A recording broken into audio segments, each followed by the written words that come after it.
Bienvenue à toutes et à tous dans cette nouvelle vidéo. Et oui, nous sommes encore là pour vous apporter du lourd comme toujours.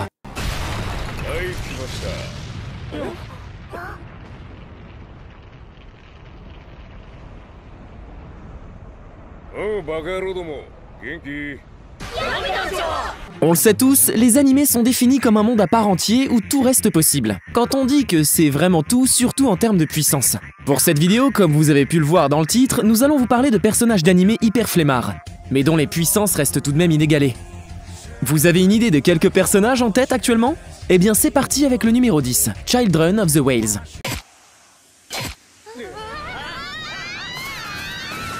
On nous embarque ici dans l'histoire d'un garçon nommé Shakuro. Ce dernier vit sur un navire géant que l'on nomme le Mud Whale.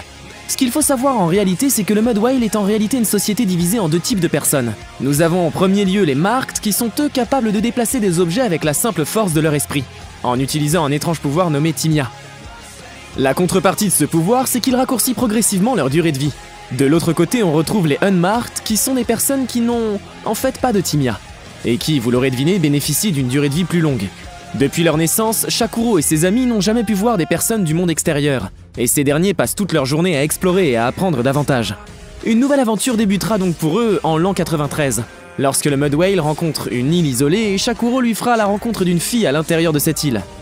Une nouvelle page commence à s'écrire pour eux et ce sera donc le début d'une longue et grande aventure pour Shakuro et ses amis. Numéro 9, Alderamin on the Sky. Ikta Solork, un jeune homme insouciant, nous entraîne ici dans une histoire assez palpitante, je dirais. Ce dernier ne désire que deux choses dans la vie. Ce sont avoir une femme à son bras et un endroit sympa où se reposer régulièrement. Malheureusement pour lui, sa vie est détruite lorsque la guerre éclate entre l'Empire Kachvarna et la République de Kyoka. Lui et son ami d'enfance, Yatoshino Ikchem, vont donc décider de rejoindre l'armée en tant qu'officier militaire. C'est là qu'ils feront la rencontre du fantassin Matthew Teto Jirichi, qui est un excellent tireur d'élite, mais aussi du médecin Aroma Baker. Un jour, une tempête survint et sous leurs yeux coulait leur navire. Ce qu'ils ne savaient pas par contre, c'est que leur navire avait coulé en terre ennemie, juste à côté d'un avant-poste militaire. Juste après, ils feront la rencontre de l'héritière du trône de Kachvarna, la princesse Shami qui a été prise en otage. À eux cinq, ils vont donc décider de la sauver afin de recevoir le titre de chevalier, qui est l'un des plus grands honneurs qu'ils puissent recevoir. Ikta va donc devoir mettre son rêve de tranquillité absolue de côté afin de pouvoir mener à bien leur mission qui, elle, est plus importante. Numéro 8, Servamp. On fait ici notre croisade avec le jeune lycéen Mahiru Shirota, qui un jour tombe sur un chat abandonné sur la route et décide donc de le ramener à la maison. Une fois arrivé chez lui, ce qui allait se passer, il ne pouvait vraiment pas s'y attendre. Petite pause pour te demander de t'abonner et de liker la vidéo si ce n'est pas déjà fait. Merci, ça fait toujours plaisir. Une fois donc arrivé chez lui, Mahiru se rend compte que le petit chat qu'il avait ramené chez lui était en fait un vampire, servant que l'on nommait Servamp.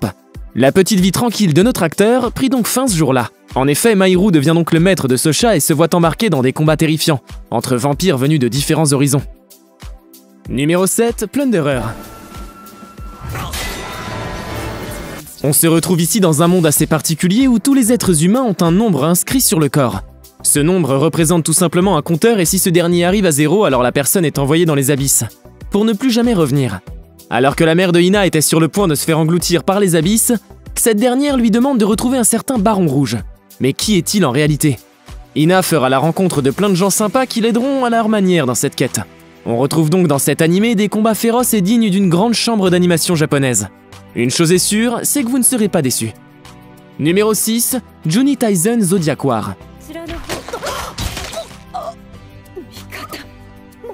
Chaque 12 ans, des mercenaires possédant les plus grandes forces, les esprits les plus malins ou encore des précisions hors du commun se rassemblent afin de participer à un tournoi nommé le tournoi du Zodiac. Chacun des guerriers porte un nom qui l'affile à l'un des 12 animaux du Zodiac chinois. Avec leur fierté ainsi que leur vie en jeu, ces derniers s'engagent donc dans des combats sans pitié et vicieux, jusqu'à ce qu'il n'en reste plus qu'un. Les guerriers du Zodiac se lancent donc dans une bataille acharnée avec pour seul but la victoire. Nous voilà dans notre top 5 de cette liste que nous vous avons préparée. Assurez-vous de vous être abonné à la chaîne afin de ne rien rater de nos prochaines vidéos. Likez aussi la vidéo si elle vous a plu, ça fait toujours plaisir. Numéro 5, Grimoire of Zero.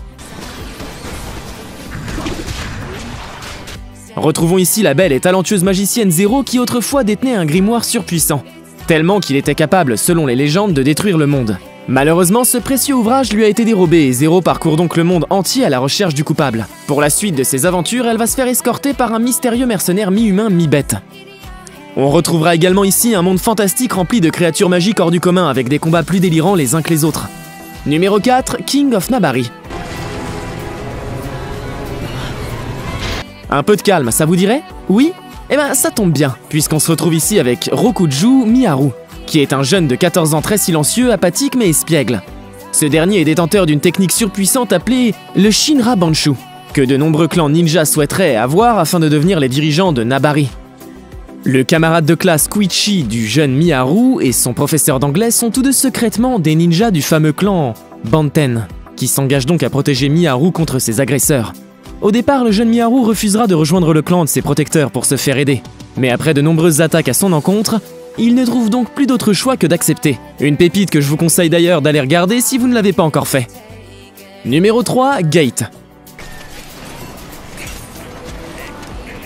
Profitant d'une permission afin d'aller à une convention de fanzine, le sous-lieutenant Itami se retrouve dans une gare du quartier de Ginza, quand soudain apparut devant lui une porte géante apparue de nulle part. De cette porte mystérieuse se mit à sortir une armée de soldats rappelant des légionnaires romains, des créatures fantastiques et même des dragons. Ces créatures, sans raison apparente, commençaient donc à attaquer toutes les personnes qu'elles rencontrent. Pendant ce moment, Itami aide les civils à fuir alors que les forces d'autodéfense, elles, arrivent et neutralisent rapidement ces créatures venues d'un autre monde. Un peu plus tard dans l'anime, des unités sont envoyées de l'autre côté de la porte afin de découvrir ce qui se passe réellement et de prévenir d'autres attaques. À votre avis, que vont-ils trouver? Numéro 2, Inamatsuri. Au cours d'une nuit étrange, un objet étrange tombe sur la tête de Nita, qui est un yakuza. À l'intérieur de cet objet, qui est en réalité une boîte, se trouve Ina, qui est une jeune fille. Cette dernière possède de très grands pouvoirs surnaturels. Ces pouvoirs peuvent être utiles dans son métier de yakuza, mais Nita court le risque que Ina finisse par utiliser ses pouvoirs contre lui. De plus, si cette dernière n'utilise pas ses pouvoirs, elle peut très vite devenir incontrôlable et détruire tout ce qui se trouve autour d'elle. Incroyable, mais à la fois effrayant. Numéro 1, Classroom of the Elite. Classroom of the Elite prend place dans le lycée Kodo Ikuzei, qui est une école prestigieuse dotée d'installations ultramodernes et où 100% des étudiants après leur parcours universitaire entrent dans la vie active. Les élèves dans ce lycée bénéficient d'une liberté totale et par conséquent peuvent faire la coupe de cheveux qu'ils veulent ou porter ce qu'ils veulent dans l'établissement. En gros, Kodo Ikuzei est comme un paradis sur terre, mais seulement en apparence. Ne vous y trompez pas. On ne vous l'a pas dit précédemment, mais seuls les meilleurs étudiants avec de bons résultats peuvent recevoir ce genre de privilèges.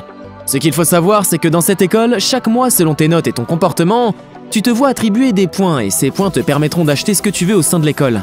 Donc mauvais comportement et pas de points. Kiyotaka Ayano Koji est un élève de la classe D, regroupant les pires élèves de l'établissement, ceux avec les résultats les plus mauvais. Pour une certaine raison, Kiyotaka a été négligent durant les examens d'entrée et a donc été placé dans cette fameuse classe. Après avoir rencontré Suzune Horikita et Kikyo Kuchida, deux élèves de sa classe, Kiyotaka Ayano Koji et ses nouvelles camarades décident ensemble de coopérer afin d'améliorer les notes de leur classe et essaieront d'atteindre les classes supérieures. Nous voici donc à la fin de la vidéo, j'espère qu'elle vous aura plu. Si c'est le cas, n'hésitez pas à lâcher un énorme pouce bleu au bas de la vidéo, ça fait toujours plaisir. Abonnez-vous aussi pour nous aider à être mieux référencés et activez la cloche de notification pour ne plus rien rater de nos prochaines vidéos.